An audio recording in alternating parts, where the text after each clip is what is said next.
அந்த ஜந்தர் மந்தர்ல கடைசியில் அந்த போராட்டம் வெற்றியா முடிகிறது வரையும் காங்கிரஸ் வந்து அதை வந்து சுதந்திரங்கள் கொடுக்கப்பட்டது. அன்னைக்கு மீடியாக்கள் ஃப்ரீயா இருந்தது. நேஷனல் மீடியான்னு ஒண்ணு இருந்தது. சுதந்திரங்கள் எல்லா மீடியாவுக்கும் இருந்தது. அன்னைக்கு வந்து மன்மோகன் சிங் அவர்கள் வந்து 100 பத்திரிகையாளர்கள் வந்து கிட்டத்தட்ட 90 கேள்விகளுக்கு மேல கேட்டோம். 100 கேள்விகள் கேட்டதுல 90 கேள்விகளுக்கு மேல அவர் ஆன்சர் பண்ணிருக்காரு. இப்போ தமிழ்நாடு கூட வந்து என்னன்னா எல்னினோவால வந்து பெருசா வந்து பாதிக்கப்படுற இடம். இங்க வந்து சவுத் இந்தியாவில் வந்து இப்போ கங்கை மாதிரி வந்து பெர்னியல் ரிவர் கிடையாது, வர ஜீவ நதிகள்லாம் கிடையாது. இங்கே வந்து சீசனல் ரிவர், அதாவது பருவமழையை நம்பி இருக்க ஆறு தான் நம்ம தென்னிந்திய நதிகள்லாம். ஸோ எல்னினோவால் வந்து எல்லா மாநிலங்களும் பாதிக்கப்பட்டிருக்கு. ஸோ அதுக்கெல்லாம் ரிலீஃப் ஃபண்டு வந்து பிஜேபி எப்படி வந்து தராங்க, என்ன வந்து அவங்களோட திட்டம், அதாவது அரசாங்கத்தோட செயல்பாடு எப்படி இருக்கு? அவங்க அதை பத்தி செவியே சாய்க்கலையே. இங்க தமிழ்நாடை விட மகாராஷ்டிரால பயங்கரமா தண்ணி பஞ்சமா இருக்கு. எல்னினோ எஃபெக்ட் வந்து இங்க வந்து நமக்கு வெஸ்டர்ன் கார்டு வந்து ஓரளவு தடுத்து இருக்குன்னு வேணா சொல்லலாம். பட் ஆனா முழுமையா தடுக்கல. நமக்கு ஏதோ ஒரு இன்னும் வந்து ரொம்ப வாட்டர் கேர்சிட்டின்னு வந்து இன்னும் ஏற்படல நம்ம தமிழ்நாடுல. பட் மகாராஷ்டிரா, மேல மத்திய பிரதேஷ் இந்த மாதிரி இடங்கள்லாம் ரொம்ப மோசமா அந்த எல்னினோ எஃபெக்ட் வந்து நல்லா தெரியுது. பட் ஆனா அதுக்கு எந்த ஒரு செவியும் சாய்க்கல. ஆஸ் யூசுவல் அவங்க நீங்க இதெல்லாம் ஒரு முக்கியமான விஷயம் இந்த மாதிரி பிரச்சனை எல்லாம் அவங்களுக்கு இருக்கும்போது அது அவங்களுக்கு தேக்கல. அதுக்கு தான் வந்து டைவர்ஷனா வந்து ஒரு விஷயம் எடுத்துட்டு வருவாங்க. உடனே வந்து காங்கிரஸ் பிரசிடென்ட் வந்து மல்லிகார்ஜுன கார்கே வந்து அந்த இடத்த வந்து ஆமா அதை எடுத்துட்டு வருவாங்க. டைவர்ஷன் வந்து அதை எடுத்துட்டு வருவாங்க. அடுத்து வந்து இப்ப வந்து one nation one election, delimitation, நீங்க எதுவும் பேசிடக்கூடாதுன்னு டீலிமிட்டேஷன். அங்க அழுகுறாங்க. மணிப்பூர் இன்னும் எரியுது. டீலிமிட்டேஷன், ஒன் நேஷன் ஒன் எலெக்ஷன்லாம் கூட வந்து பார்லிமெண்ட்டுக்குள்ளார விவாதிக்க போறது. ஆனா அந்த மீடியாவை கேப்சர் பண்ற இடத்தெல்லாம் எப்ப பார்த்தாலுமே வந்து இந்த மாதிரியான ஆமா சில்லறத்தனமான ஒரு ஸ்ரீராம் சேனாவெல்லாம் எங்க இருந்தா இத்தனை சேனை எங்க இருந்தா ஸ்ரீராம இருக்கிறதுக்கு இப்போ எதுக்கு ஸ்ரீராமருக்கு சேனைன்னு எனக்கு தெரியல. இங்க நாட்டு மக்களுக்கு இது உதவுற சேனை, இது சாமானிய மக்களுக்கு உதவுற சேனை மாதிரி ஆம் ஆத்மி சேனைன்னு ஏதாவது வச்சிருந்தா கூட பரவாயில்ல. கடவுளுக்கு எதுக்குடா சேனை? கடவுள் தானடா எல்லாருக்கும் சேவையே செய்யறாரு உங்க கோட்பாடு படி. அப்புறம் எதுக்குடா அவருக்கு சேவை செஞ்சுட்டு இருக்கீங்க? நீங்க மக்களுக்கு சேவை செய்யுங்கடா. சாதாரணமா நம்ம பிரஜைகளுக்கு சேவை செய்யுங்கடா. அதுதானடா நீங்களாம். எனக்கு என்ன ஒரு கோவம்னா, மக்கள்கிட்ட வந்து பவர் வாங்கி மக்கள்னால வந்து ஒரு பிரதமராவோ ஒரு முதல்வராவோ ஆயிட்டு நீங்க வந்து விவிவிஐபி கேட்டகரிக்கு போயிட்டீங்க. யார் உங்களுக்கு அந்த பவரை கொடுத்தாங்களோ அவங்க வந்து இன்னைக்கு வந்து ஒடுக்கி ஒடுக்கி கியூல நிற்கிற மாதிரி ஆயிப்போச்சு. நீ அவங்களுக்கு வந்து முதலிடம் கிடையாது. விவிவிஐபி அவங்க தான் உனக்கு பவரே கொடுத்தாங்க. அப்போ காங்கிரஸ் வந்து ரொம்ப சக்சஸ்ஃபுல்லா வந்து பிஜேபி எப்பயுமே டைவர்ட் பண்ணி விடுதோ? ஏன்னா இன்னைக்கு ஒரு இன்சிடென்ட், இப்போ நம்ம பேசின இன்சிடென்ட் தான். எல்னினோவால எல்லா இடத்துலையுமே வந்து விவசாயம்ன்றது மிகப்பெரிய மேக்ரோ எக்கனாமிக் ஃபண்டமெண்டல், ரொம்ப பெரிய இந்திய மக்கள் தொகை இன்னும் வாழ்கிற ஒரு இடம். ஸோ அதுக்கான நடவடிக்கைகளை எடுக்கணும், அந்த நடவடிக்கைகளை பற்றி பேசணும். அதை பற்றி பேசாமல் அதுக்கப்புறமேட்டு இப்போ உங்களுக்கே தெரியும் எவ்வளோ பெரிய இஷ்யூஸ் நடந்துகிட்ருக்குன்னு டெல்லியில். குறிப்பாக வந்து ஜந்தர் மந்தரில் சிஜேபி ப்ரொட்டஸ்ட்லாம் நடந்துகிட்டு இருந்துச்சு. ஸோ இந்த மாதிரி மெயின் இஷ்யூஸ் எல்லாம் பிஜேபி எப்படி இவ்வளோ சக்ஸஸ்ஃபுல்லாக எப்பயுமே காஸ்ட் கார்டு ப்ளே பண்ணுறது, ஜாதியை ப்ளே பண்ணுறது, மத கார்டு, ஒருவேளை வந்து மக்கள் வந்து ஈஸியாக வந்து இந்த மாதிரி ஒரு ஜாதியை வச்சு ஏதாவது பாலிடிக்ஸ் பண்ணாலும் அவங்க டைவர்ஷனை வந்து கொண்டு வர்றாங்க. அதுக்கு துணையா வந்து இந்த நேஷனல் மீடியாக்கள் இன்னைக்கு அவங்க கையில தானே இருக்கு. இன்னைக்கு அதானி கையிலையும் அம்பானி கையிலையும் ஓவராலா எல்லாத்தையும் பர்ச்சேஸ் பண்ணிட்டாங்க. இன்னைக்கு நமக்கு ஆங்காங்கே வந்து என்ன கரங்கரை விளக்கு மாதிரி உண்மையான ஒரு செய்தி நம்ம தெரிஞ்சுக்கணுன்றதுல இன்னைக்கு இந்த சோசியல் மீடியாக்களை ஒன்று ரெண்டு இந்த ரிப்போர்ட்டர் இந்த ரைட்டர்லாம் இப்போ வந்து மறுபடியும் அட்டாக் பண்ண ஆரம்பிச்சிட்டாங்க. ரைட்டர் மேலே கேஸ் கொடுத்துட்டாங்க. இன்ஸ்டால ரைட்டர்னு ஒரு இது இருக்கு, அது பிரிண்ட் மீடியா, இவங்க எல்லாத்தையும் இப்போ பர்சனலாகவே டார்கெட் பண்ண ஆரம்பிச்சிட்டாங்க இவங்க. ஸோ இவங்க தான் இன்னமும் அதை உண்மை பேசி கொண்டு இருக்கிறாங்க, வெளியே உண்மையை சொல்லிக்கிட்டு இருக்காங்க. அப்படின்றதுனால அடுத்து வந்து தலைவர் ராகுல் காந்தி அவர் பேசிட்டு இருப்பாரு எப்பவுமே. ஸோ வந்து எப்பயுமே வந்து மீடியாவை, சோஷியல் மீடியாவில் கூட இப்போ வந்து ரீசெண்டாக வந்து ஹோம் மினிஸ்ட்ரியோட பிளாக்ஸ் வந்து எவ்வளோன்னா ஒரு நம்பர் வந்து ரொம்ப வந்து டிஸ்டர்பிங் நம்பர். அது கிட்டத்தட்ட வந்து 100% இருக்கும்னா 60% of the social media content வந்து பிளாக் பண்ணியிருக்கு ஹோம் மினிஸ்ட்ரி. ஸோ அதெல்லாம் வந்து எதெல்லாம் உண்மை அவங்களுக்கு எதிராக உண்மைத்தன்மை பேசக்கூடிய இதுவோ அதெல்லாம் அவங்க பிளாக் பண்ணுவாங்க.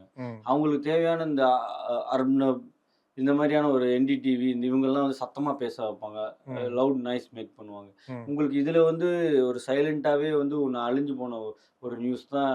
இஸ்ரோல இருந்து 150 கணக்கான சயின்டிஸ்ட்கள், ஈவன் விக்யான் இது மாதிரி சந்திராயன் மிஷன்ல இருந்த சயின்டிஸ்ட்டுகள் வந்து ரிசைன் பண்ணிட்டு இமிடியேட்டாக ரிசைன் பண்ணிட்டு பிரைவேட் ஸ்பேஸ் இதுக்கு ப்ராஜெக்ட்டுக்கு போன நிகழ்வு நடந்தது. அந்த நியூஸை வந்து அப்படியே அமுக்கிட்டாங்க. இது ஏன் போனாங்க, எதுக்கு போனாங்கன்னு பேசவே இல்லை. இப்போ கேட்டா பொய்யா எது நியூஸ் ஆகணும் அப்படின்றதே வந்து அவங்க பிஜேபி தான் தான் டிசைட் டிசைட் பண்றாங்க. பண்றது. ஆமா, இதுதான் அதுதானங்க. நியூஸ் ஆகணும். ஆமா 2013 வந்து குஜராத் வந்து பஸ் ஸ்டாப் வந்து இப்படி இருக்குன்னு நம்ம ஃபேஸ்புக்ல போட்டோ பார்த்தேன் நான்லாம். ம், ஆஹா இப்படி டெவலப் ஆயிடுச்சா குஜராத் அப்படின்னு தான் நம்ம நினைச்சோம். ம், இப்போ போய் பாருங்க குஜராத் ம், அப்படியே இருக்கு. அங்க ஒரு ப்ராப்பர் ஸ்கூலு கூட இல்லைங்க. ம், ஒரு நாளைக்கு குஜராத்ல வந்து எத்தனை 9 ஸ்கூல்கள் கவர்மெண்ட் ஸ்கூல்களை மூடுறாங்க. ம், ம், இன்னைக்கு இவன் சொல்றான் நவோதயா ஸ்கூல் இந்த ஸ்கூலுன்றான். ம், ஆனா அதெல்லாம் வந்து கட்டின ஸ்கூல், அது ம், கட்டணம் வசூலிக்கிற ஸ்கூல். ஃப்ரீ எஜுகேஷன் கிடையாது. இந்தியால ரைட் ஃபார் எஜுகேஷன் உண்டு, அதுல ஃப்ரீ எஜுகேஷன் மஸ்ட். ம், ஸோ இவங்க எல்லாம் அந்த ஃப்ரீ எஜுகேஷன் ஸ்கூலெல்லாம் மூடி இவன் அதை வந்து கார்பரேட்டாக தானே மாற்றிக்கிட்டு இருக்கான் கல்வியை. ம், ம். ஸோ குஜராத்ல இன்னைக்கு அந்த மாதிரி ஒரு கட்டமைப்பே கிடையாது. ஓ. அன்னைக்கு 2013 சிங்கப்பூர்ல இருக்க பஸ் ஸ்டாப்பை எடுத்து போட்டோஷாப் பண்ணி போட்டு குஜராத்தை வந்து மோடி இப்படி டெவலப் பண்ணியிருக்காருன்னு சோஷியல் மீடியால நம்ப வச்சு பிரதமரான மோடி தான் அவர்.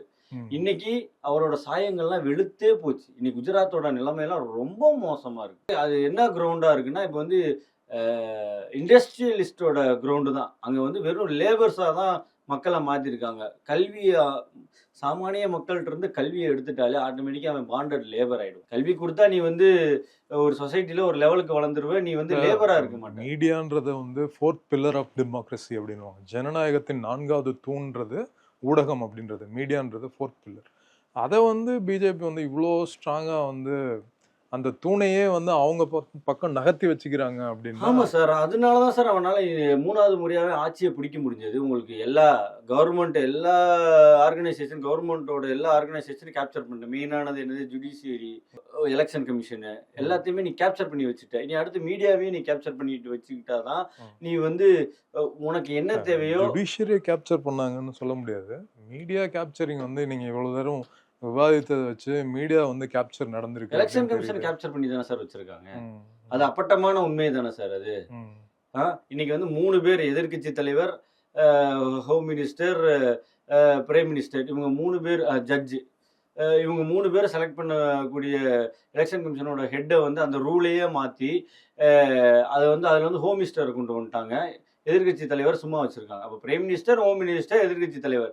அப்போ இந்த 3 ஓட்டுல வந்து 2 ஓட்டு விழுந்த ஆளு தான் கண்டிப்பாக வந்து எலெக்ஷன் கமிஷனோட தலைவராக வருவார். ம், இப்போ இவர் வந்து எதிர்க்கட்சி தலைவர் வந்து சும்மா தான், அவரோட ஒரு ஓட்டு செல்லாத ஓட்டாக தான் இருக்கும். ம். ஸோ அதுதானே வந்து ராகுல் காந்தி அப்பயே சொன்னார். இது வந்து ஒரு ஜனநாயகத்தின் ஓட்சோரி, முதல் குலை, ஓட்சோரி. ஓட்சோரி முதல் SIR குலை. கொண்டு வந்ததே வந்து ஓட்சோரி ஆமா அப்படின்றதுதான். ஆமா ஆமா அந்த ஆ. மாதிரி தானே அவரும் தலைவர் பேசிக்கிட்டு இருக்காரு, ராகுல் காந்தி தலைவரும். ம். சார் இதெல்லாம் இருக்கிறனால இதைத்தான் நீங்க வந்து இன்னைக்கு வந்து நீங்க சிந்தித்து பார்க்கணும். எதை சிந்திச்சு பார்க்கணும்னா காங்கிரஸோட காலகட்டத்தை சிந்திச்சு பார்க்கணும். அன்னைக்கு வந்து சுதந்திரம் இருந்தது, மீடியாவுக்கு சுதந்திரம் இருந்தது, உண்மை பேசலாம். ம். அன்னைக்கு வந்து ஜந்தர் மந்தர்ல வந்து அண்ணா ஹசாரே அவர் ஒரு டீமே வந்திருந்தாங்க. ஆமா அண்ணா ஒரு டீமே ஹசாரே, போராட்டம் பண்ணது. கிரண் பேடி, அரவிந்த் ஆமா கெஜ்ரிவால், இந்த ஆமா மாதிரி ஒரு டீமே இருந்து போராட்டம் பண்ணாங்க. போராட்டம் பண்ணாங்க. இன்னைக்கு அந்த 5 நாளைக்கு மேல அந்த ஸ்டூடெண்ட்ஸ் 20 நாளைக்கு மேல ஸ்டூடெண்ட்ஸ் ப்ரொடெஸ்ட் பண்ணியும் 8 நாளைக்கு மேல அவர் உண்ணாவிரதமா இருந்தாரு. அவர் தூக்கிட்டு போயிட்டாங்க குண்டு கட்டையா. ம், நம்ம சயின்டிஸ்ட் வாங்சு அவரை ம், தூக்கிட்டு போயிட்டாங்க.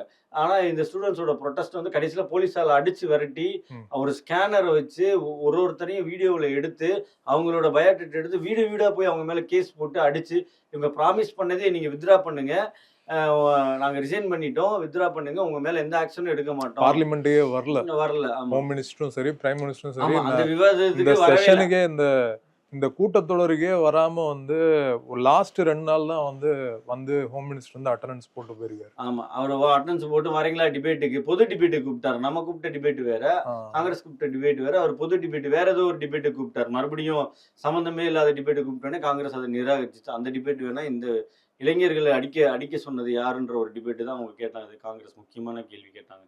ஸோ இது மாதிரியான விஷயங்கள் தான் இன்னைக்கு அந்த ஜந்தர் மந்தர்ல கடைசியில் அந்த போராட்டம் வெற்றியா முடிகிறது வரையும் காங்கிரஸ் வந்து அதை வந்து சுதந்திரங்கள் கொடுக்கப்பட்டது. அன்னைக்கு மீடியாக்கள் ஃப்ரீயா இருந்தது, நேஷனல் மீடியான்னு ஒன்று இருந்தது, சுதந்திரம் எல்லா மீடியாவுக்கும் இருந்தது. அன்னைக்கு வந்து பிரதமரை வந்து 100 பத்திரிகையாளருக்கு மேல மன்மோகன் சிங் அவர்கள் வந்து 100 பத்திரிகையாளர்கள் வந்து கிட்டத்தட்ட 90 கேள்விகளுக்கு மேல கேட்டார். 100 கேள்விகள் கேட்டதுல 90 கேள்விகளுக்கு மேல அவர் ஆன்சர் பண்ணியிருப்பார். ஒரு சில கேள்விகள் வந்து நிராகரிச்சிருப்பார். ஒரு பக்கம் பிரைம் மினிஸ்டர் மீடியாவே சந்திக்கிறது இல்ல, இன்னொரு பக்கம் மீடியாவே கண்ட்ரோல் பண்றது பிஜேபி தான் அப்படின்றாங்க. இது ஒரு பேரடாக்ஸா தெரியல. ஒரு பிரைம் மினிஸ்டர் மீடியா முன்னாடியே வராம மொத்த மீடியாவையும் அந்த பார்ட்டி தான் கண்ட்ரோல் பண்ணுது அப்படின்னா இது வந்து சார் ரொம்ப வந்து உங்களுக்கு புரியலன்னு நினைக்கிறேன். மீடியாவை கண்ட்ரோல் பண்றது அப்படின்னா அவங்க ஃபுல் கண்ட்ரோல் இல்ல அவங்களுக்கு தேவையான நான் கண்டென்ட் ஆக்சுவலா இல்ல நான் அதுல ஒரு ஹியூமர் ட்ரை மீடியாவுக்கு பண்ணேன். வரல. ஆமாமா, மீடியாவுக்கு வரல அப்படின்னா அவர் வருவாரு, ம், அவரை பேட்டிலாம் எடுப்பாங்க. யாரு பேட்டி எடுப்பா? ம், சினிமா ஆக்டர்ஸ்லாம் வந்து பேட்டி எடுத்துட்டு இருப்பாங்க. ம், நீங்க சின்ன வயசுல என்ன பண்ணீங்க, ம், அதுல ஒரு கதைகள் வேற வேற ஒரு காமெடியா இப்ப நம்ம அந்த புத்தகங்கள்ல வந்துருச்சுங்க அந்த கதைகள். பால் நரேந்தர் அப்படின்னு சொல்லுவாங்க அந்த ஹிந்தியில. பால் நரேந்தர் வந்து அதாவது நரேந்திர மோடி வந்து சின்ன வயசுல வந்து இந்த நாணல் அப்படின்னு நாணல்லாம் இந்த நதியில போய் இந்த நதியில போய் விளையாட போயிருக்காரு. அப்ப வந்து ஒரு குட்டி தவளை இருந்துச்சு அந்த நதியில. உடனே அதை புடிச்சிட்டு வீரமா புடிச்சிட்டு வந்துட்டாரு.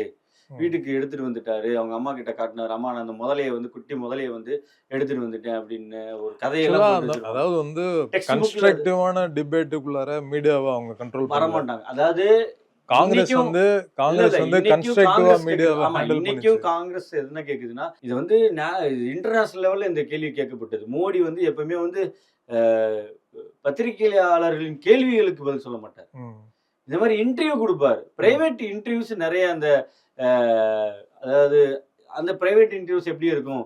முன்னரே வந்து பிராக்டிஸ் செய்யப்பட்ட கேள்விகள் கொடுக்கப்பட்டு, அந்த ம், மாதிரியான உங்க பர்சனல் எப்படி இருந்தது? ம், நீங்க வந்து எந்த மாதிரி எல்லாம் சாதனைகள் பண்ணீங்க? ம், உங்களுக்கும் கடவுளுக்கு என்ன? அதுல தானே ஒரு இன்டர்வியூல கூட சொல்லியிருப்பாரு. ம். ஐ அம் நான் பயாலஜிக்கல் அப்படின்றப்பாப்புல. ஸோ அந்த வந்து மாதிரிலாம் கொடுப்பாரு. ஆனா ஆ, வந்து லைவா துணிச்சலா ஒரு விஷயம் இப்ப இஷ்யூ நடந்திருக்கு. அதுக்கு வந்து நேரடியா இப்ப வந்து மும்பை அட்டாக் நடந்தப்போ வந்து பிரைம் மினிஸ்டர் மன்மோகன் சிங் அவர்கள் வந்து பத்திரிகையாளர்களை எதிர்கொண்டு பத்திரிகையாளர் முன் மன்னிப்பு கேட்டாரு இந்த ம், விஷயத்துக்கு. ம். அன்னைக்கு இருந்த எல்லாரும் முக்கியமான மந்திரிகள் வந்து அதுக்கப்புறம் தான் வந்து இவரு சிதம்பரம் வந்து அப்புறம் ஹோம் மினிஸ்டர் ஆயிட்டு ம், என்எஸ்ஏலாம் என்ஐஏ நேஷனல் இன்வெஸ்டிகேட்டிவ் ஏஜென்சிலாம் ஆரம்பிக்கிறாங்க. ஆரம்பிக்கிறாங்க. ஆமா, அதெல்லாம் கொண்டு வர்றாங்க. ஸோ ம். பதவியெல்லாம் விலகுனாங்க. ஸோ இன்னைக்கு அந்த அப்படியே மாதிரி நடந்துச்சு. எந்த முக்கியமான இப்ப நடக்கிற எந்த முக்கியமான இன்சிடென்ட்டுக்கும் பிரைம் மினிஸ்டர் வந்து பொறுப்பே ஏத்துக்க மாட்டாங்க. பொறுப்பே பிரைம் எடுத்துக்கல. பிரைம் மினிஸ்டர் ஒரு மட்டும் இல்ல, கீழ ஸ்டேஜ்டு இருக்கிற மினிஸ்டர் வரையுமே யாருமே அந்த துறை மினிஸ்டர் வரையுமே யாருமே பொறுக்க. ஸ்டேஜ் ரயில் மினிஸ்டர்னு ஒருத்தர் இருந்தாரு. எத்தனை ரயில் ஆக்சிடென்ட் நடந்தது? அதுக்கெல்லாம் அவங்க முறையா பதில் சொன்னாங்களா? ம். சொல்லல. எல்லாமே ஸ்டேஜ்டு ஸ்டேஜ்டு டயலாக். தான். ரொம்ப நன்றி ஸ்ரீராம். நன்றி.